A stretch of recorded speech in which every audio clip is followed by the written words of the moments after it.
Holiday इन पहुंचकर मैंने एक डबल रूम बुक करवा लिया और कमरे में पहुंचकर सबसे पहला काम ये किया कि सूटकेस की पूरी रकम बेड पर उलट दी। नोट 100 रुपए की गड्डियों की सूरत में थे और तकरीबन 8 लाख की रकम थी। तकरीबन इसलिए कि उनमें से कुछ तो मैं खर्च भी कर चुका था। मैंने सारी रकम दोबारा सूटकेस में भर दी, उसे बंद करके अलमारी में रख दिया। सबसे बड़ा मसला उस रकम की हिफाजत का था। मैं सूटकेस को होटल के कमरे में छोड़ भी नहीं सकता था और उसे साथ लिए फिरना भी दूभर था। इसका एक ही हल था कि रकम को बैंक में जमा कर दिया जाए। मैंने ग्लोरिया से कहा, तुम कल पहला काम ये करना कि अपना अकाउंट खुलवा कर उसमें ये रकम डिपॉजिट कर देना। वो बोली, मेरा बैंक अकाउंट मौजूद है, सिर्फ मुझे वहां से चेक बुक लेना पड़ेगी। दोपहर के खाने के बाद हम दोनों सो गए कि आराम का जो लम्हा मिल जाए गनीमत था। मेरा इरादा था कि शाम को तैमूर की तरफ जाऊंगा।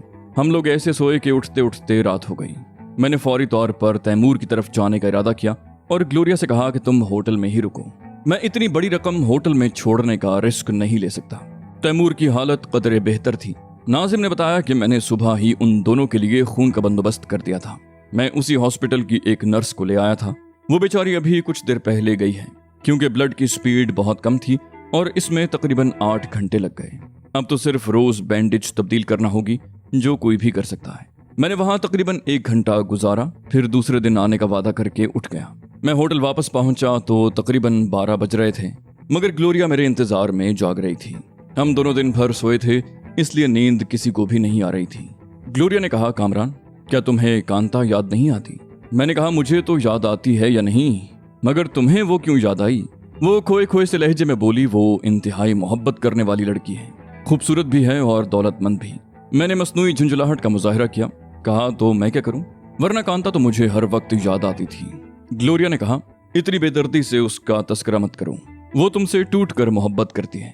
उसकी मोहब्बत में जारहानापन था। वो जिद करके तुमसे अपनी हर बात मनवा लेती थी। ग्लोरिया ने हर बात पर जोर दिया।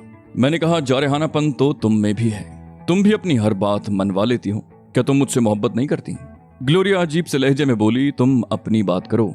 कभी कभी तो मुझे यूं लगता है कि मेरा वजूद तुम्हारे लिए कोई अहमियत ही नहीं रखता। मैंने कहा, अरे आज तुम कैसी बातें कर रही हो? हम जिस किस्म के हालात से गुजर रहे हैं उनमें ऐसी अय्याशियों की गुंजाइश ही कब है। अब सो जाओ, वरना सुबह देर तक सोती रहोगी। बोली, क्यों? सुबह तुम्हें क्या ऑफिस जाना है? वो देर तक इसी किस्म की बातें करती रही। मैं उसका मतलब समझ रहा था, मगर अनजान बना हुआ था। फिर न जाने कब मेरी आंख लग गई। अचानक मेरी आंख खुली। फिर आंख खुलने का सबब भी मालूम हो गया। कोई बहुत एहतियात से कमरे के लॉक पर तबाजमाई कर रहा था। ताले में चाबी घूमने की खफीफ सी आवाज से मेरी आंख खुली थी। यूं भी मैं गहरी नींद में था। मैंने आहिस्ता से ग्लोरिया को उठाया और उसे खामोश रहने का इशारा करते हुए बेड से नीचे लुढ़क गया। फर्श पर दबीज कालीन था, इसलिए खफीफ सी आवाज भी पैदा न हुई। ग्लोरिया भी पूरी तरह होशियार हो चुकी थी। उसने भी फुर्ती से बेड छोड़ दिया। नाइट बल्ब की मध्यम रोशनी में मुझे उसके हाथ में रिवॉल्वर नजर आया। मैंने तकिया रख कर ऊपर से कंबल फैला दिया ताकि पहली नजर में मालूम हो कि बेड पर कोई सो रहा है। ग्लोरिया ये काम पहले ही कर चुकी थी। फिर मैं फुर्ती से दरवाजे के पास जाकर ऐसी जगह खड़ा हो गया कि दरवाजा खुलने के बाद मैं उसकी ओट में हो जाऊं। बिलाखिर दरवाजा खुल गया और कमरे में आगे पीछे 2 आदमी दाखिल हुए। उनके हाथों में रिवॉल्वर थे। उनमें से एक मेरे बिस्तर के पास खड़ा हो गया, दूसरा उस अलमारी की तरफ बढ़ा जिसमें रकम का सूटकेस था। उसने अलमारी खोली ही थी कि उलट कर पीछे गिरा। ग्लोरिया बेड के नीचे थी। उसने यकीनन वहां से कोई कार्रवाई की थी। दूसरा आदमी चौंक कर आगे बढ़ा, मगर मैंने उसे झपट कर दबोच लिया और एक ही झटके में उसका रिवॉल्वर छीन लिया। ग्लोरिया भी अपने शिकार को बेबस कर चुकी थी। मैंने डपट कर पूछा, कौन हो तुम लोग? मगर अपनी आवाज धीमी ही रखी। मेरा शिकार गिड़गिड़ाया, हमें माफ कर दें, हम लालच में आ गए थे। मैंने पूछा, कैसा लालच? वो बोला, हम दोनों इसी होटल में बहरे हैं। जब आप लोग यहाँ आए थे तो मैं ही ड्यूटी पर था। जिस वक्त आप लोग रकम गिन रहे थे मैं कमरे में आया था, मगर फिर फौरन ही वापस चला गया। मैंने कहा, झूठ बोलोगे तो पुलिस के हवाले तो बाद में करूंगा, पहले तो खुद ही इतना मारूंगा कि तुम हमेशा के लिए माजूर हो जाओगे। ये कैसे हो सकता है कि तुम कमरे में आओ और मुझे पता न चले? वो जल्दी से बोला, मैंने की होल से झांक कर देखा था। दूसरा आदमी बोला, ये झूठ बोल रहा है, अबे सच बोलकर जान छुड़ा ले। पहला बोला, सच्ची बात तो यह है कि जब आप लोग कमरे में आए नहीं थे मैं यहाँ आया था। मैंने सोचा था कि यहाँ से कोई कीमती चीज या थोड़ा बहुत कैश मिल जाएगा, मगर अलमारी में रकम से भरा हुआ सूटकेस देखकर मेरी आंखें चुंधिया गईं। अचानक मैडम वापस आ गईं। मैं फुर्ती से बेड के नीचे घुस गया। वो तो मेरी किस्मत अच्छी थी कि ये सीधी बाथरूम में चली गईं और मुझे निकलने का मौका मिल गया। ग्लोरिया ने भी इस बात की तस्दीक की कि मैं बोर होकर नीचे कॉफी पीने चली गई थी। मैंने कहा, अब तुम दोनों की सजा ये है कि कल सुबह यहाँ से खुद ही नौकरी छोड़ दो, वरना मैं तुम्हें पुलिस के हवाले कर दूंगा। वो दोनों गिड़गिड़ाने लगे, बोले हमें माफ कर दें, ये हमारी पहली कोशिश थी। मैंने तंजिया लहजे में कहा, पहली कोशिश करने वाले रिवॉल्वर लेकर नहीं आते। वो बोला, ये तो टॉय पिस्टल है, हम तो सिर्फ आपको खौफजदा करना चाहते थे, आपको यकीन नहीं आए तो खुद देख लें।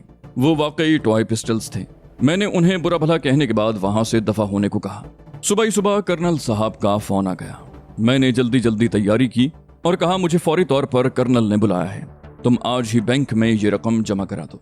फिर जल्दी जल्दी नाश्ता करने के बाद मैं कर्नल की तरफ रवाना हो गया। मैंने गाड़ी ग्लोरिया के लिए छोड़ दी थी और खुद टैक्सी के जरिए गया था। रस्मी बातों के बाद उसने कहा, मैंने तुम्हें खास मकसद के तहत यहाँ बुलाया है। एक बड़े सियासी लीडर के घर में पार्टी है। मुझे इत्तला मिली है कि वहाँ रॉ का एक एजेंट भी मौजूद होगा। पार्टी के बाद वो सियासी लीडर उस एजेंट को कुछ कागजात देगा, तुम्हें वो कागजात हासिल करने हैं। मैंने कहा, मगर मैं उस एजेंट को पहचानूंगा कैसे? वो बोले, वहां ज्यादा लोग नहीं होंगे, गिनती के चंद आदमी होंगे, वो सब मसरूफ लोग हैं, उनमें जो चेहरा अजनबी हो बस वही हमारा मतलूबा आदमी होगा। मुझे उस एजेंट की तस्वीर नहीं मिल सकी। हुलिया बता सकता हूँ, वो कद्दो कामत में तुम्हारी तरह है, रंगत गंदुमी है।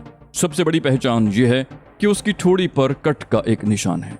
मैंने कहा, बस इतना काफी है, अब आप मुझे उस सियासी लीडर का नाम बताएं। कर्नल ने पैड उठाया और उस पर लीडर का नाम और पता लिख कर मेरे हवाले कर दिया। सियासी लीडर का नाम देखकर मेरी खोपड़ी घूम गई। मैं उस शख्स की बहुत इज्जत करता था और उसे मुहिब्बे वतन समझता था। मैंने फैसला कर लिया कि अगर आज वाकई उसने कोई ऐसी हरकत की तो वो एजेंट तो खैर मेरे हाथों मारा ही जाएगा, मैं उस लीडर को भी जिंदा नहीं छोड़ूंगा। कर्नल ने कहा, अब ये प्लानिंग करना तुम्हारा काम है कि तुम कैसे वो कागजात हासिल करोगे। उससे रुखसत होने के बाद मैं होटल पहुंचा तो ग्लोरिया मौजूद नहीं थी। मेरे पहुंचने के आधे घंटे के बाद वो भी आ गई। मैंने उसे बताया कि कर्नल ने मुझे बुलाया क्यों था। वो बज़िद थी कि वो भी मेरे साथ चलेगी। आखिर मुझे उसकी बात मानना ही पड़ी। मेरी समझ में ये नहीं आ रहा था कि मैं वहां किस हैसियत से जाऊंगा। फिर काफी देर सोचने के बाद मुझे उसका हल सूझ ही गया। मैंने वहां एक बड़े अखबार के रिपोर्टर की हैसियत से जाने का फैसला किया। वहां कई दूसरे मारूफ और मौजूद लोग भी मौजूद थे। उनकी मौजूदगी में वो लीडर हमें अंदर आने से नहीं रोक सकता था। फिर एक प्रिंटर को दुगनी से ज्यादा रकम देकर मैंने अपने और ग्लोरिया के विजिटिंग कार्ड्स अर्जेंट छपवा लिए। मैं इंग्लिश के एक बड़े अखबार का चीफ रिपोर्टर था और ग्लोरिया अमेरिकन खबर रसां एजेंसी रॉयटर की रिपोर्टर थी। हम हर तरह से मुसल्ला होकर वहां पहुंच गए। मैं बंगले से कुछ फासले पर उतर गया। हमारा एक साथ जाना मुनासिब नहीं था। मैंने दूर से देखा। ग्लोरिया ने गेट पर मौजूद गार्ड को अपना विजिटिंग कार्ड देकर कुछ कहा। थोड़ी देर के बाद गार्ड बाहर आया और ग्लोरिया को अंदर ले गया। तकरीबन 10 मिनट के बाद मैं भी बंगले के गेट पर पहुंच गया। मेरे जिस्म पर बेहतरीन तराश का 3 पीस सूट था जो मैंने आज ही खरीदा था। फिर मैंने गेट पर रुककर पाइप सुलगाया और बेनियाजी से अपना कार्ड निकाल कर गार्ड के हवाले कर दिया। कहा, साहब को ये कार्ड पहुंचा दो। मैंने उस कार्ड में अपना नाम अमजद टिवाना लिखवाया था। थोड़ी देर के बाद गार्ड मुझे भी अंदर ले गया। पार्टी में इतने कम लोग भी नहीं थे जितने कर्नल ने बताए थे। वहां खासे मेहमान थे, उनमें मर्द भी थे और औरतें भी। मेरी समझ में यह नहीं आ रहा था कि उस लीडर को ऐसी कोई डील करना ही थी तो उसके लिए इतना मजमा लगाने की क्या जरूरत थी। वो ये काम खामोशी से भी तो कर सकता था। फिर खाने का सिलसिला शुरू हो गया। मुझे अभी तक एजेंट नजर नहीं आया था जिसके लिए मैं यहाँ आया था। खाने के बाद अचानक मेरी नजर एक ऐसे आदमी पर पड़ी कि चंद लम्हों के लिए तो मैं पत्थर का हो गया। वो भी मुझे देखकर बौखला गया। वो कोई और नहीं बल्कि विनोद पांडे था। उसकी ठोड़ी पर कट का जो निशान था वो मेरे ही लगाए हुए जख्म का नतीजा था। अभी मैं संभलने भी न पाया था कि मुझे एक और जहनी धचका लगा। विनोद पांडे के साथ ही माइकल खड़ा था। उसके चेहरे पर ऐसी मुस्कुराहट थी जैसे मुझे चिढ़ा रहा हो। चंद लम्हों के लिए मैं साकित होकर रह गया। वक्त जैसे थम सा गया था। मुझे कर्नल की उस बात पर यकीन नहीं आया था कि वो सियासी शख्सियत किसी मुल्क दुश्मन सरगर्मी में मुलव्विस हो सकती है, क्योंकि उसकी रेपुटेशन बहुत अच्छी थी।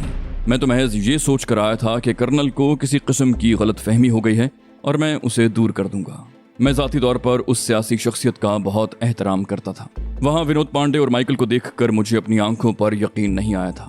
मैंने अपने हुलिये में ऐसी कोई तब्दीली नहीं की थी कि माइकल की तेज नजरों से बच सकता। माइकल भी मुझे वहां देखकर बुरी तरह चौंका।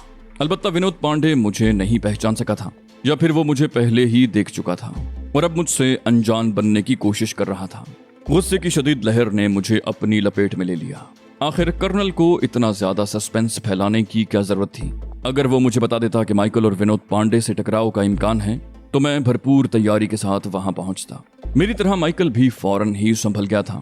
अब वो यूं जाहिर कर रहा था जैसे मुझे पहचाना ही ना हो। मैंने गैर महसूस तरीके पर उस गोशे की तरफ देखा जहां ग्लोरिया खड़ी थी, मगर अब वहां उसका नामो निशान भी नहीं था। माइकल और विनोद पांडे दोनों जानते थे कि मैं भरी महफिल में ऐसी कोई हरकत नहीं करूंगा जिससे रंग में भंग पड़े, इसलिए वो इतने पुरसुकून और मुतमईन दिखाई दे रहे थे। अगर वो ये सोच रहे थे तो उनका ख्याल गलत था। मेजबान उनके साथ किसी डील में इन्वॉल्व होकर मेरी हमदर्दियां पहले ही खो चुका था। माइकल और विनोद पांडे बज़ाहिर मेरी तरफ मुतवज्जे नहीं थे, मगर उनके चेहरों पर ऐसी तंजिया मुस्कुराहट थी कि मेरी हड्डियां तक सुलग उठी। ऐसा लग रहा था जैसे वो मेरी बेबसी का मजाक उड़ा रहे हों। वहां चोटी के सियासतदान, कई सूबाई वजीर, पुलिस और सिविल इंतजामिया के आला अफसरान के अलावा बड़े बड़े सनतकार, बैंकर्स और बिजनेसमैन मौजूद थे। सिक्योरिटी का ऐसा इंतजाम था कि परिंदा पर नहीं मार सकता था। मेरे पास भी अगर उस बड़े इंग्लिश अखबार का कार्ड ना होता तो शायद मुझे अंदर घुसने भी न दिया जाता। मैं अजब गुमगू की कैफियत में था कि अब मुझे क्या करना चाहिए। ये बहरहाल मैंने तय कर लिया था कि आज मैं माइकल को बचकर नहीं निकलने दूंगा। उस हरामजादे ने मुझे नचा कर रख दिया था। मुझे ये भी खतरा था कि कहीं वो खबीस मेरी वहां मौजूदगी की इत्तला पुलिस को न दे दे। ये काम विनोद पांडे और माइकल दोनों ही के लिए बहुत आसान था। वो लोग वहां मौजूद पुलिस के किसी भी आला अफसर को मेरी तरफ मुतवज्जे कर सकते थे। पुलिस को तो मैं अब भी मतलूब था। कई मिनट तक इन सब बातों पर गौर करने के बाद मैंने कर्नल से बात करने का फैसला कर लिया। मैंने नजदीक से गुजरने वाले एक बैरे से कहा, मुझे एक फोन करना है। बैरे ने कहा, मैं तो केटरिंग कंपनी का मुलाजिम हूं सर। ठहरिए, मैं यहाँ के किसी आदमी से मालूम करता हूँ। उसकी वापसी में ज्यादा देर नहीं लगी। उसने मुझे बताया कि यहाँ से आप बरामदे में चले जाएं। बरामदे में लेफ्ट कॉर्नर पर टेलीफोन मौजूद है। मैं टहलने वाले अंदाज में बरामदे की तरफ बढ़ गया। वहाँ एक स्टैंड पर टेलीफोन मौजूद था। मेरे पास कर्नल का डायरेक्ट नंबर भी था। दूसरी ही घंटी पर रिसीवर उठा लिया गया और कर्नल की करख्ता आवाज सुनाई दी। यस, मैंने कहा, ये आपने मुझे किस मुसीबत में फंसा दिया। अगर आप मुझे पहले बता देते कि यहाँ। कर्नल गुर्राया, बोला, अहमक हो तुमने मुझे फोन क्यों किया? क्या तुम नहीं जानते हो कि हमारी गुफ्तगू रिकॉर्ड हो रही है? मुझे भी उसके लहजे पर गुस्सा आ गया। मैंने कहा, होती रहे रिकॉर्ड, मगर आपको मेरी बात सुनना होगी। कर्नल धाड़ा, शट अप, और फोन बंद कर दिया। मैंने सोचा कि यहाँ की बजाय मैं उसे कहीं और से फोन कर सकता हूँ। मैं फिर बेनियाजी का मुजाहरा करते हुए मेन गेट की तरफ चल दिया। वहां खड़े हुए सिक्योरिटी ऑफिसर ने मुझसे पूछा, सर आप वापस आएंगे या? मैंने उसकी बात काट दी। कहा, मैं अभी 10 मिनट में वापस आता हूँ। मैं गेट से बाहर निकला तो बहुत चौकन्ना था। विनोद पांडे या माइकल में से कोई मेरा पीछा कर सकता था। वहां से बाहर निकलकर मैं गोया उन्हें खुद ही मौका फराहम कर रहा था कि आइए मेरी गर्दन उतार लीजिए। एक ब्लॉक चलने के बाद ही मुझे अपनी हिमाकत का एहसास हो गया। वहां मुकम्मल तौर पर वीरानी और सन्नाटे का राज था। घरों में लोग यकीनन जाग रहे होंगे। मुमकिन है बेशतर बंगलों में नाव नोश की महफिलें भी जारी हों, क्योंकि वो वीकेंड नाइट थी। मुझे ग्लोरिया पर भी गुस्सा आ रहा था कि ऐन वक्त पर न जाने कहां दुबक गई। एक बंगले से मौसीकी और कहकहों का मिला जुला शोर बुलंद हो रहा था। मैंने सोचे समझे बगैर कॉल बेल के बटन पर उंगली रख दी। वहां शायद दरबान नहीं था। कॉल बेल के जवाब में एक बंगाली मुलाजिम ने जेली खिड़की खोली और मखसूस किस्म की उर्दू में बोला, आपको किससे मिलना है? मैंने कहा, मुझे साहब से मिलना है। वो बोला, साहब तो मुल्क से बाहर है, आप कहें तो मैं छोटे साहब को इत्तला दे दूं। फिर वो जाते जाते रुक गया। बोला, आपका नाम? मैंने झल्ला कर कहा, रशीद बंदूक वाला। छोटा सा एक काम भी बाज़ औक़ात प्रॉब्लम बन जाता है। मैंने सोचा, मुलाजिम छोटे साहब को इत्तला देगा, वो तजस्सुस के आलम में जब मुझसे मिलेगा तो मैं क्या कहूँगा? हमारा फ़ोन ख़राब हो गया है, अगर आपकी इजाज़त हो तो मैं आपका टेलीफोन इस्तेमाल कर लूँ। मुलाजिम फ़ौरन ही लौट आया और बोला, आप ड्राइंग रूम में तशरीफ़ रखें, साहब अभी आ रहे हैं। मैं मज़ीद कोफ्त में मुब्तला हो गया। मुझसे हिमाकत पर हिमाकत सरजद हो रही थी। मैं सीधा सीधा मुलाजिम से भी कह सकता था कि मुझे एक टेलीफोन करना है। बंगलों में आमतौर पर टेलीफोन बरामदे या कॉरिडोर में भी होता है। ड्राइंग रूम जदीद तर्ज पर आरास्ता था और वहां मौजूद हर चीज इम्पोर्टेड थी। मैं उस वक्त ज़हनी घाव में मुब्तला था, इसलिए मुझे ड्राइंग रूम की आराइश से कोई दिलचस्पी नहीं थी। अचानक पर्दा हटा और ड्राइंग रूम में 30-32 साल का एक खूबरू शख्स दाखिल हुआ। उसने जदीद तराश का बेशकीमत सूट पहन रखा था। वो मुसाफिर के लिए मेरी तरफ बढ़ा तो मैं उठकर खड़ा हो गया। उसकी गिरफ्त मजबूत और जिस्म वर्जिशी था। बड़े घरानों के बच्चे पाबंदी से जिम्नेजियम भी जाते हैं। शायद वो भी किसी जिम्नेजियम का मेंबर था। वो शाइस्तगी से बोला, तशरीफ रखिए मिस्टर बंदूक वाला। मैंने बेपरवाही से शाने झटके और दोबारा सोफे में धंस गया। फिर मैंने कुछ कहने के लिए मुंह खोला तो वो जल्दी से बोला, मिस्टर बंदूक वाला, आप तो जानते हैं कि डैडी मुल्क से बाहर हैं। मैं खुद भी कोशिश कर रहा हूँ कि आपका काम हो जाए। मगर रकम इतनी बड़ी है कि मैं अभी तक कामयाब नहीं हो सका। आप कुछ दिन और अगर। मैंने कहा, आप गलत फहमी में मुब्तला हैं, मैं वो नहीं हूँ जो आप समझ रहे हैं। वो चौंक कर बोला, क्या आपको अब्दुल्ला बंदूक वाला ने नहीं भेजा? मैंने हंसकर कहा, मैं किसी अब्दुल्ला बंदूक वाला को नहीं जानता, मैं तो सिर्फ एक कॉल करने आया था। मेरा फोन खराब हो गया है, शायद केबल का कोई फॉल्ट है। तीनों ही लाइनें हेल्ड अप हैं। खुश लिबास नौजवान ने तवील सांस लिया और बोला, सॉरी, मैंने न जाने आपसे क्या कुछ कह दिया। टेलीफोन वो सामने मौजूद है, आप एक क्या 10 कॉल्स कर सकते हैं। मैं कुछ कहे बगैर फोन की तरफ बढ़ गया। नईम ने कहा, मैं आपके लिए चाय भिजवाता हूँ, और इससे पहले कि मैं इनकार में कुछ कहता वो कमरे से निकल गया। मैंने एक मरतबा फिर कर्नल का नंबर डायल किया। मेरी आवाज सुनकर वो आपे से बाहर हो गया।